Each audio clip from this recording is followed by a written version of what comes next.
मुख्यमंत्री फडणवीसांचा विमान सोडून कारण प्रवास मुंबई ते पुणे आणि पुणे ते मुंबई असा कारण केला प्रवास। पंतप्रधान मोदींच्या आवाहनाला मुख्यमंत्र्यांचा सातत्याने प्रतिसाद। केंद्रीय मंत्री नितीन गडकरींच्या जलसंवाद कार्यक्रमात गोंधळ। एका शेतकऱ्याने हातामध्ये पोस्टर घेत दिल्या घोषणा। पोलिसांनी शेतकऱ्याला घेतलं ताब्यात।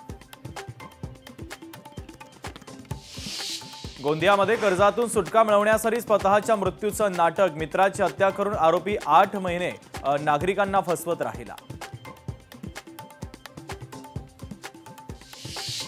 वाशीमध्ये सरकारी नोकरी लावून देण्याच्या आमिषाने युवकाची फसवणूक। तरुणाकडनं 1,73,000 रुपये उकळल्याची धक्कादायक माहिती। या प्रकरणी आरोपीला अटक। गुन्हा दाखल।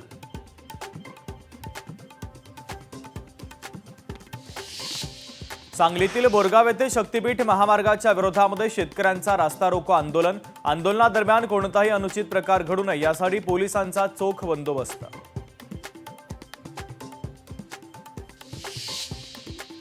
काँग्रेसच्या 7,000 नवनियुक्त पदाधिकाऱ्यांसाठी 26 ते 29 मे रोजी टिळक भवनामध्ये प्रशिक्षण शिबिराचं आयोजन। हर्षवर्धन सपकाळांच्या प्रमुख उपस्थितीमध्ये विविध क्षेत्रातील तज्ज्ञ मार्गदर्शन करणार। किल्ले रायगडावर पुन्हा एकदा अस्वच्छता आणि बेजबाबदार पर्यटकांचा प्रकार समोर। गडावर विविध ठिकाणी तब्बल 50 पेक्षा जास्त दारूच्या बाटल्या आढळल्या। या प्रकरणी शिवभक्तांमधून संताप व्यक्त।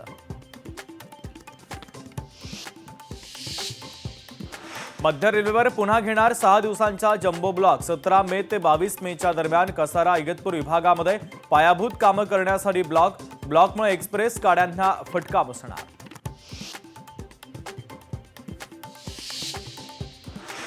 बच्चू कडूंवर टीका करण्याची तुमची पात्रता नाही। बच्चू कडू गेली 20 वर्ष जनतेतून निवडून येत आहेत। प्रहारचे बंटी रामटेके यांची शिवराय कुलकर्णी यांच्यावर टीका।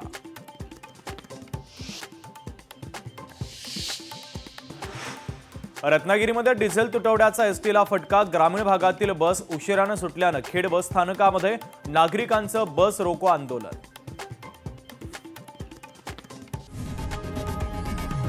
लोकशाही मराठी ऐका, पहा, जागरूक रहा।